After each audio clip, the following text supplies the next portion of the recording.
Selamat pagi, shalom. Ada sukacita kok pagi hari ini, amin. Amin. Baik, puji Tuhan. Pagi hari ini saya akan membawakan tema firman Tuhan. Tema yang diberikan dari GBI, Gereja Betel Indonesia. Tema mingguan untuk di bulan November ini temanya tentang roh yang berkobar-kobar. Ya, tema pagi ini tentang roh yang berkobar-kobar. Ya, firman Tuhan diambil dari Roma 12 ayat yang ke-11. Mari kita baca sama-sama firman Tuhan. Roma 12 ayat yang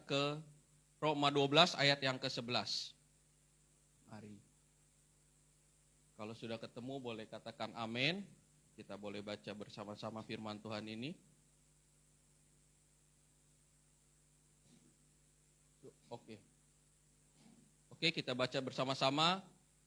Firman Tuhan Roma 12 ayat yang ke-11, firman Tuhan berkata, "Janganlah hendaknya kerajinanmu kendor, biarlah rohmu menyala-nyala dan layanilah Tuhan." Amin. Pagi ini saya akan berbicara tentang roh yang berkobar-kobar. Ya, roh yang berkobar-kobar artinya roh yang menyala dan penuh dengan semangat. Banyak orang-orang Kristen saat ini semangatnya hanya di awal saja. Ya, pas pertama terima Tuhan, ya, pas pertama mengalami encounter pribadi dengan Tuhan, semangat, antusias. Tetapi seiring berjalannya waktu, ya, kemudian menjadi kendor, mulai padam, mulai mundur. Karena itu Rasul Paulus mengingatkan kepada jemaat di Roma agar memiliki roh yang berkobar-kobar. Amin. Setiap kita mau memiliki roh yang berkobar-kobar kok. Amin. Kita harus memiliki roh yang berkobar-kobar. Ya. Kehidupan dalam pelayanan Tuhan itu harus penuh dengan gairah. Ya. Kehidupan pelayanan dengan Tuhan harus penuh dengan gairah. Sama seperti kita datang ke gereja, kita harus penuh gairah, semangat, antusias. Ya. Kita mau beribadah, kita penuh semangat. Kita mau menghadiri sebuah persekutuan, kita harus penuh semangat. Antusias. Itu harus ada dalam diri kita. Ya. Karena ketika kita ke gereja bukan hanya sebagai rutinitas atau ritual setiap minggu, tetapi karena betul-betul hati kita rindu untuk bertemu dengan wajah Tuhan. Amin. Hati kita betul-betul rindu untuk bertemu dengan wajah Tuhan. Kita mau disegarkan, roh kita mau diperbaharui lagi setiap hari. Roh kita mau terus diperbaharui lagi. Ya. Tuhan ingin kita menjadi seorang Kristen yang memiliki api dalam roh kita. Tuhan mau kita memiliki api yang berkobar-kobar. Ya. Hati kita berkobar-kobar. Sehingga kita bisa melayani dengan sungguh-sungguh di hadapan Tuhan. Kalau kita mau melayani sungguh-sungguh di hadapan Tuhan, hati kita harus berkobar-kobar. Roh kita harus berkobar-kobar. Ya. Dalam ayat lain dikatakan 2 Timotius 1 ayat 6-7 firman Tuhan berkata, "Karena itulah kuperingatkan engkau untuk mengabarkan karunia Allah yang ada padamu oleh penumpangan tanganku atasmu. Sebab Allah memberikan kepada kita bukan roh ketakutan, melainkan roh yang membangkitkan kekuatan, kasih, dan ketertiban." Amin. Ya. Firman Tuhan katakan dalam Timotius, "Kuperingatkan engkau untuk mengorbankan karunia Allah yang ada padamu." Ya. Saya percaya setiap kita punya karunia Tuhan. Amin. Setiap kita ada karunia Tuhan. Karena itu kita jangan pendam. Ya. Kita harus kobarkan itu terus. Ya. Karena Allah memberikan kita bukan roh ketakutan, melainkan roh yang membangkitkan kekuatan. Kalau kita saat ini sedang lemah, rohlah yang membangkitkan kita. Kalau kita saat ini sedang lesu, rohlah yang akan menguatkan kita. Ya, roh yang memberikan kita semangat, ya, kasih dan ketertiban dalam pelayanan kita juga. Ya, ketika roh kita berkobar-kobar, maka kita akan memiliki roh yang tertib di hadapan Tuhan. Amin. Dalam pelayanan kita, dalam ibadah kita. Ya.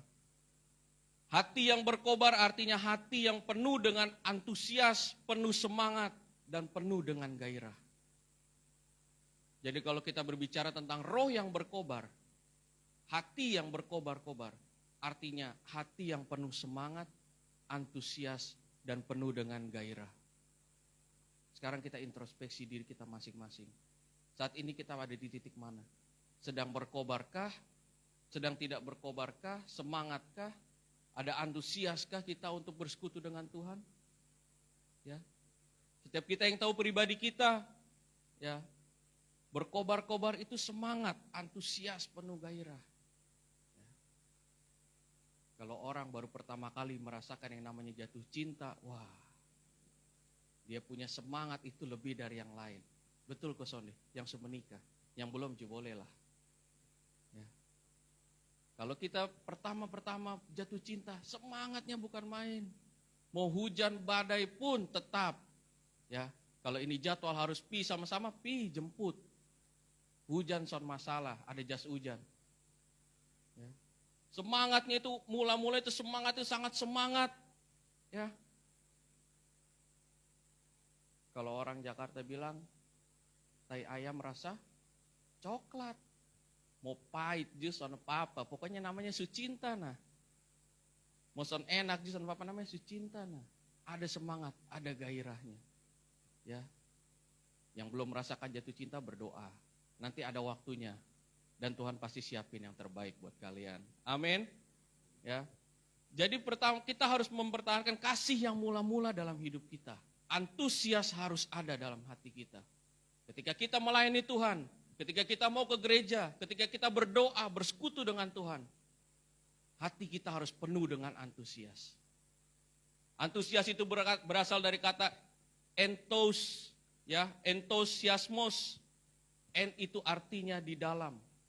Ya, en itu artinya di dalam. Tos itu artinya Tuhan.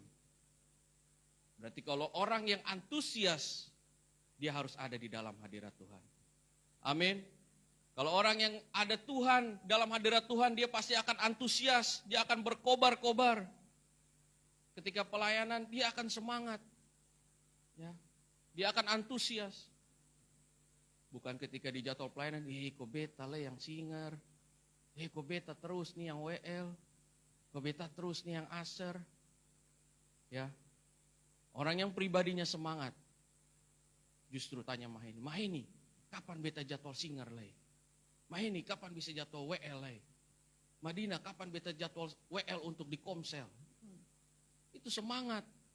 Ya. Kau Billy, kapan beta jadwal WL di hari Sabtu? Kapan beta jawab sharing firman di hari Sabtu? Itu artinya dia semangat dan berkobar-kobar melayani Tuhan. Amin. Setiap kita mau semangat dan berkobar-kobar untuk melayani Tuhan. Amin. Bilang kanan kiri, semangat bro. Harus semangat. Semangat nih harus semangat. Ya. Kita harus terus semangat di dalam Tuhan, antusias di dalam Tuhan. Ya. Antusias, semangat berkobar-kobar. Kalau Tuhan ada di dalam kita, maka kita akan semangat, berkobar-kobar, antusias untuk melayani Tuhan, Raja di atas segala raja. Amin. Kita akan semangat untuk melekat dengan Tuhan. Ya.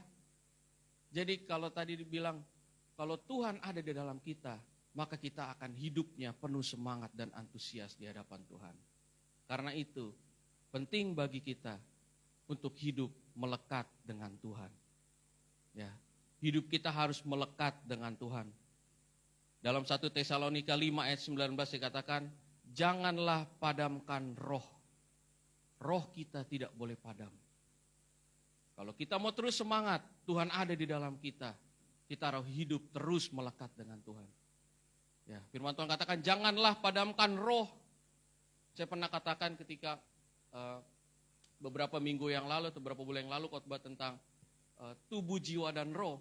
Ya, hidup kita, badan kita ini, diri kita ini terdiri dari roh, jiwa, dan tubuh. Ya.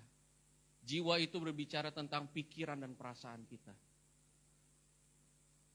Karena itu kalau rumah sakit RSK di Naimata namanya rumah sakit jiwa. Karena gangguannya di pikiran dan perasaan.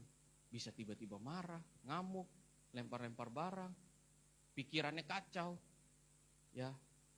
Jiwa itu pikiran dan perasaan. tubuh kita ini ya panca indera kita. Semua perkataan, perbuatan itu tubuh kita. Ya. Daripada itu semua dasarnya adalah roh yang ada dalam hati kita. Roh dengan jiwa itu akan membentuk satu yang namanya hati. Ya. Jadi kalau roh kita padam, maka hati kita juga mulai lesu. Karena itu roh kita harus terus dibangkitkan. Ya. Membangkitkan roh dengan hidup melekat dengan Tuhan. Kalau roh kita mau terus menyala-nyala, roh kita mau terus berkobar-kobar, nggak bisa kita hanya kasih makan 1 kali seminggu. Coba kita punya badan fisik, makan 1 kali seminggu. Hanya setiap hari Minggu kita makan. Pasti kita akan rasa lesu, lemas. Ya, secara fisik kita akan lemah. Begitu juga dengan roh kita. Nggak bisa kita hanya kasih makan sekali seminggu. Bangun hubungan pribadimu sama Tuhan. Terus melekat dengan Tuhan. Ya, terus ada dalam hadirat Tuhan. Ya.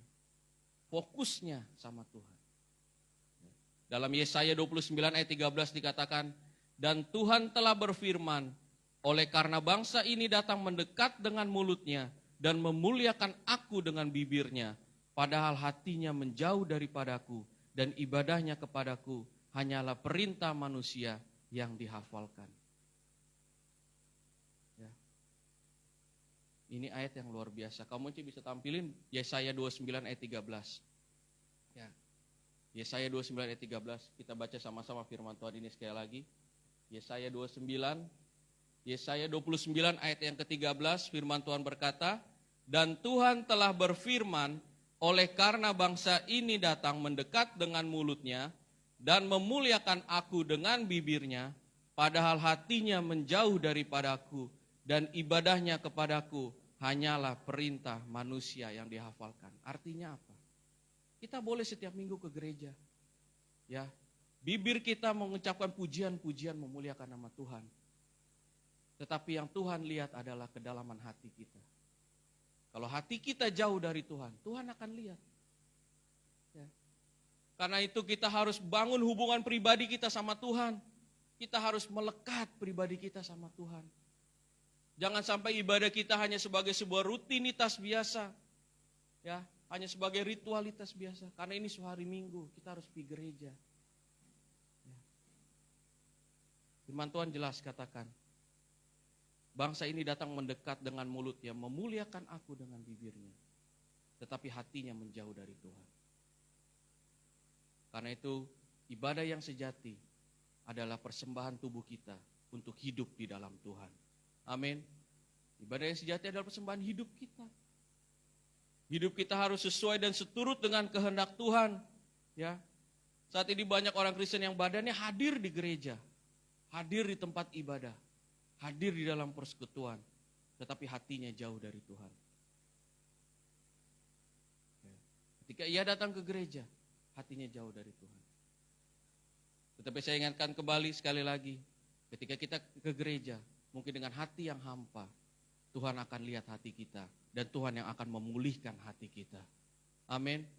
Tuhan akan memulihkan setiap hati kita. Ya, sikap hati yang benar adalah berpusat pada Tuhan. Sikap hati yang benar adalah berpusat sama Tuhan. Motivasi, tujuan hidup, fokusnya adalah Tuhan. Kalau saya boleh ke gereja, itu semua karena Tuhan. Kalau saya boleh bekerja, itu semua karena Tuhan. Kalau saya boleh menikah, itu semua karena Tuhan. Apapun yang terjadi dalam hidup kita, hati kita fokusnya sama Tuhan. Karena Tuhan adalah pusat dari segala sesuatu dalam hidup kita. Ya. Kita sibuk kerja, capek kerja. Ya. Kita kerja bukan karena kita ada bos ngawasin kita. Ya. Kita kerja karena kita tahu Tuhan mengasihi kita, maka kita bisa dapat pekerjaan. Karena itu teruslah kasihi Tuhan. Fokus, ya, sikap hati yang benar, berpusat kepada Tuhan. Ke gereja bukan cari berkat, bukan cuma mau senang-senang aja, bukan hanya berkatnya aja yang dilihat, ya. Tetapi ke gereja karena hati kita mau melekat di dalam hadirat Tuhan. Ya.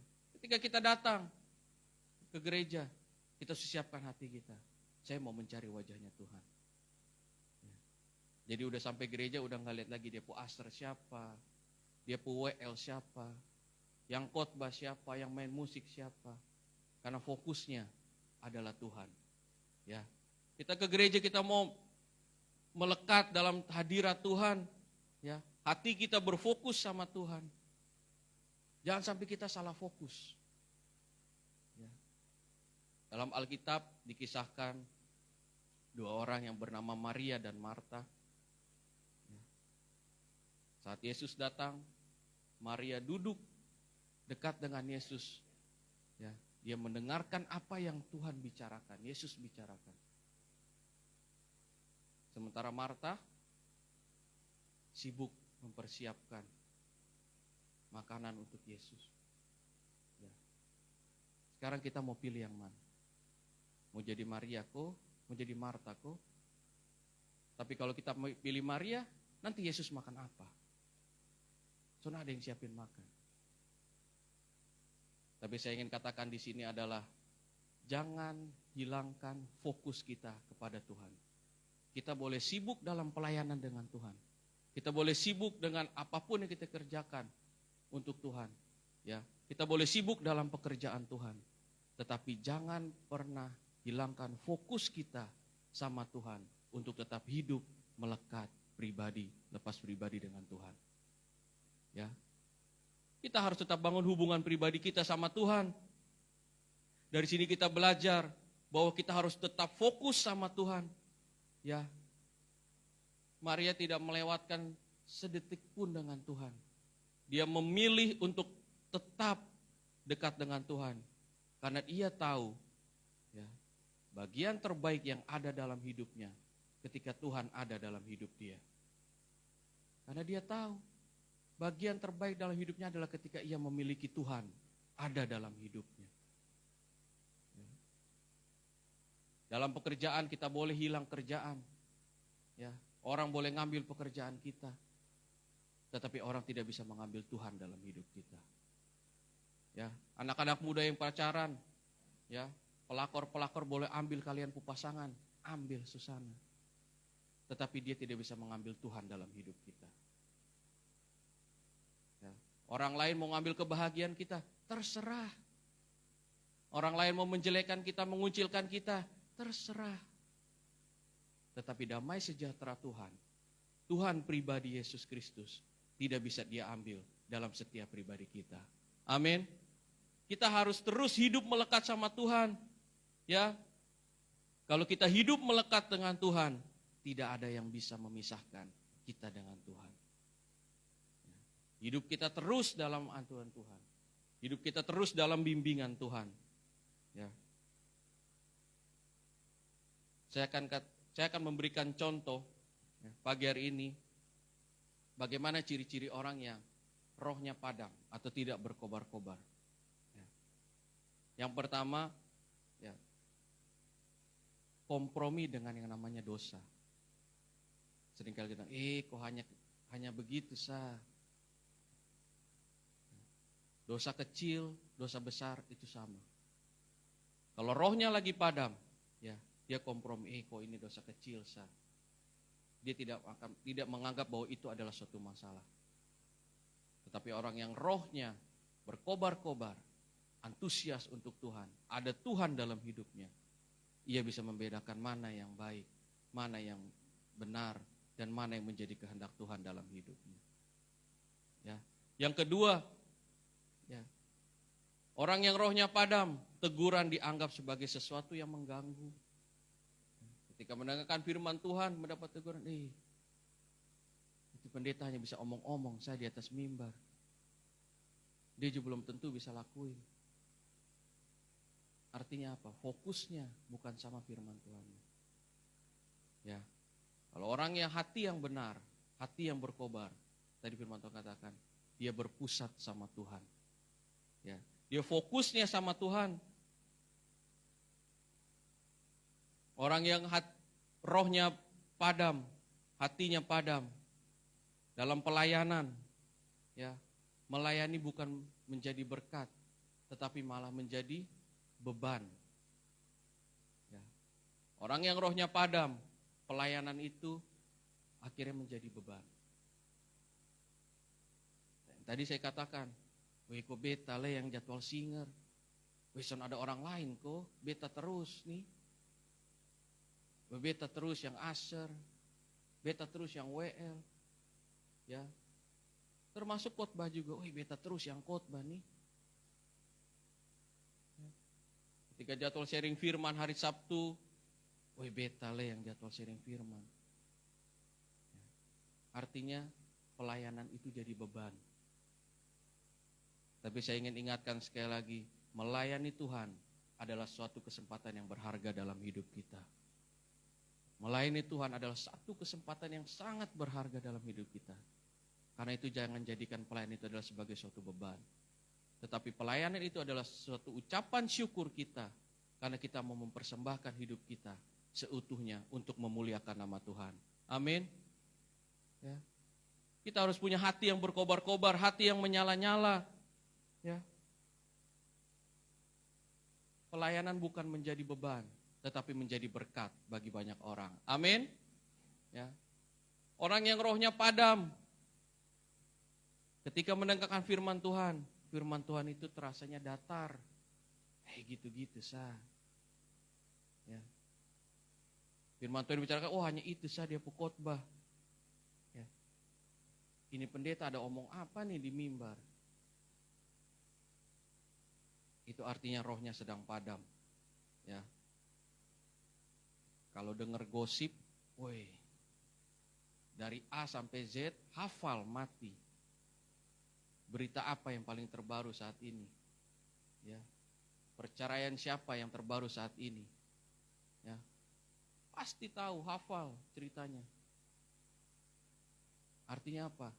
Artinya dengerin gosip, antusias, semangat. Wih, satu berita, geser sebelah lain. Lanjutannya apa? Lanjutannya apa?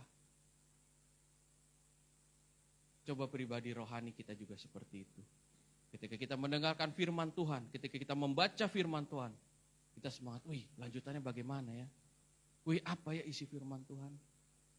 Akhirnya kita dapat mengerti dan memahami firman Tuhan. Kita dapat mengerti apa kehendak Tuhan dalam hidup kita. Ya. Orang yang rohnya padam, dalam berdoa pun itu hanya sebagai rutinitas. Dalam doa pun menjadi sebuah rutinitas. Saya ingin katakan, ketika kita berdoa, itu bukan sebuah rutinitas, bukan sebuah ritual biasa. Tetapi bagaimana kita membangun relasi kita dengan Tuhan secara pribadi.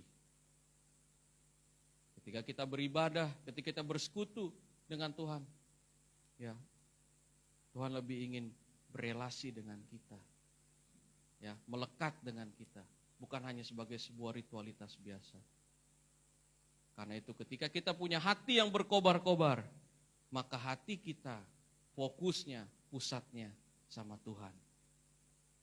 Ya, tetap jaga api kita, antusias, semangat di dalam Tuhan, ya, dalam menjalankan pelayanan, dalam beribadah, bersekutu dengan Tuhan. Tetap jaga api kita, tetap kobarkan api kita. Ya, ketika api kita berkobar-kobar, maka yang lain dapat menikmati. Roh kita sedang menyala-nyala. Kita lihat, wih, ketika beta datang ke gereja, kita lihat, wih, Maheni luar biasa memuji Tuhan. Dia berkobar-kobar. Kita juga kena transfer juga. Lihat, wih, Madinah luar biasa. Ya, semua yang hadir luar biasa. Coba kalau kita lihat, wih, pas lihat melayani di depan, lihat, kok Billy kok mukanya murung ya. Kok Billy kok kayak sonde gerak, kayak diam-diam. Akhirnya kita yang semangat pun bisa jadi ikut lemah juga. Karena itu setiap pribadi kita harus bakar kembali roh kita. Amin. Kita harus bakar kembali hati kita. Hati kita harus terus berkobar-kobar, roh kita harus terus berkobar-kobar di dalam Tuhan. Sehingga kita dapat memberikan kepada yang lain berkat. Ya, dengan lihat kita berkobar-kobar. Ya. Bagaimana caranya kita memiliki hati yang berkobar-kobar? Yang pertama, ya, sadar bahwa Tuhan ada di dalam hidup kita. Ya. Kalau kita mau antusias berkobar di dalam Tuhan, sadar bahwa Tuhan itu ada. Tuhan itu nyata, walaupun kita nggak lihat. Tapi kita percaya dengan iman, Tuhan itu ada, hadir di tengah-tengah kita. Di dalam diri kita. Ya. Yang kedua, kita sadar Tuhan hadir dalam hidup kita. Kita harus hidup melekat dalam hadirat Tuhan. Kita tahu Tuhan ada, tapi jangan biarkan dia. Jangan biarkan dia kita tidak ajak ngobrol. Jangan cuekin dia. Kita tahu Tuhan ada. Ya. Artinya bangun hubungan pribadi kita sama Tuhan. Lebih intim lagi sama Tuhan. Ya. Doa kita bukan sebagai sebuah ritual, tetapi sebagai sebuah relasi dengan Tuhan. Ya. Yang ketiga, ya, kalau kita mau berkobar di dalam Tuhan, milikilah komunitas yang baik. Kalau kita mau menjaga api kita supaya tetap menyala, ya, jangan sampai kita berada di lingkungan akhir membuat kita jauh dari Tuhan. Lingkungan yang lebih mementingkan hal dunia daripada hal rohani. Ya, lebih mementingkan kepentingan dunia. Kita harus menjaga hati kita, pribadi kita. Dan yang ketiga, dan yang empat, yang terakhir, ya, supaya menjaga api kita tetap nyala, kita harus kobarkan api kita sehingga kita dapat mengobarkan api kita kepada yang lain. Artinya apa? Jangan tunggu orang lain dulu buat bakar api kita. Ya. Kalau kita pelayanan, Kak Joshua son datang, ketemu ibadah kayak rasa loyo, Mahene son ada, ketemu ibadah kayak rasa loyo, Bapak Stevi son ada, Madina son ada. Ya. Jangan lihat orang lain dulu. Lihat pribadi kita. Supaya orang lain bisa lihat hati kita. Supaya kita lah yang menjadi contoh. Kita lah justru yang mengobarkan api kepada yang lain. Bukan kita lihat orang lain. Tetapi pribadi kita lebih dahulu. Kita harus memiliki hati yang berkobar-kobar di hadapan Tuhan. Amin. Hati kita harus berkobar-kobar di dalam Tuhan. Artinya apa? Semangat, antusias, bergairah untuk hidup dalam hadirat Tuhan. Ya. Kita harus bangun hubungan pribadi kita sama Tuhan. Fokus kita sama Tuhan. Pusat hidup kita adalah Tuhan. Apapun yang kita kerjakan saat ini, fokusnya adalah Tuhan. Karena kalau kita boleh ada sampai saat ini, kita boleh berdiri sampai saat ini, kita boleh bernafas sampai saat ini, kita boleh hidup sampai saat ini, itu semua karena kasih karunia Tuhan. Amin. Karena itu, jangan padamkan roh. Ya, jangan biarkan roh kita padam. Tetapi terus semangat, antusias, berkobar-kobar, bergairah untuk melayani Tuhan. Amin. Demikian firman Tuhan, kiranya memberkati kita semua.